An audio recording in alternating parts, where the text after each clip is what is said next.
Constance Tébula, bonsoir. Bonsoir. Vous êtes conseillère municipale en charge de l'économie numérique à la mairie d'Angers. Tout à fait. Merci d'être parmi nous ce soir lors de cette 6e soirée Connect organisée par 89.fr. Je voulais connaître les raisons qui vous ont conduit à venir nous voir. Est-ce que vous cherchez ici ce soir en tant qu'élu?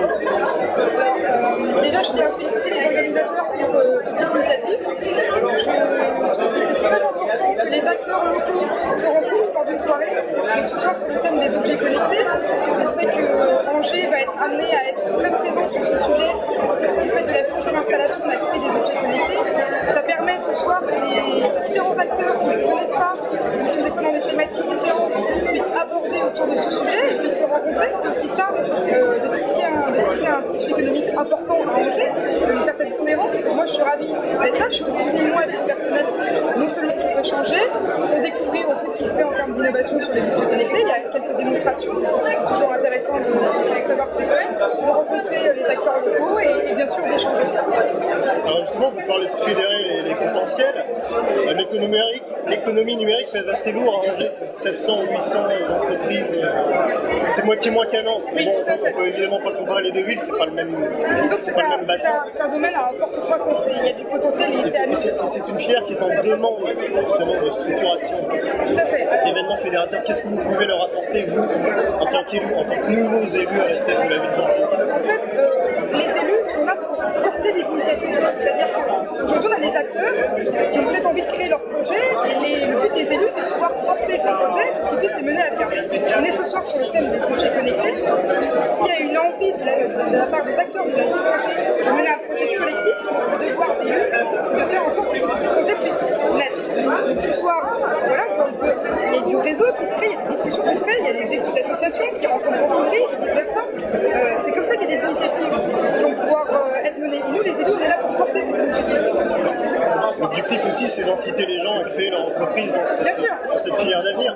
À Nantes, juste à titre de comparaison, il y a 170 créations d'entreprises par an dans le numérique. Est-ce qu'on a des chiffres sur Angers? Non, je n'ai pas de chiffres pour Angers à vous donner. Ce que je peux vous dire, c'est qu'il va y avoir un travail qui va être mené sur ça. Ça va être avec la Technopole, avec les entreprises qui sont concernées, avec des associations spécialisées dans le domaine. Le but, ça va être comme à Nantes, pour vous donner un exemple. À Nantes, il y a une sorte de communauté numérique qui est soudée, qui est solidaire et qui échange. Le but, ça va être de créer la même chose à Angers. Une communauté numérique pour pouvoir échanger et surtout qu'il y ait de l'interaction entre des gens qui ne travaillent pas forcément, qui n'ont pas l'habitude de travailler ensemble. C'est surtout ça qui va être créé des projets. La future cité des objets connectés qui a été un petit peu annoncée en grande pompe sera selon vous un atout. Alors on est dans le projet industriel ou on est dans le showroom numérique? La cité des objets connectés, il faut savoir que c'est un projet industriel, porté par un industriel, par des industriels, qui sera privé. Le projet sera entièrement privé. Nous, la ville d'Angers, on est là, pareil, comme on le disait avant, on est là pour porter un soutien. Mais c'est un projet qui va être effectivement purement industriel et privé.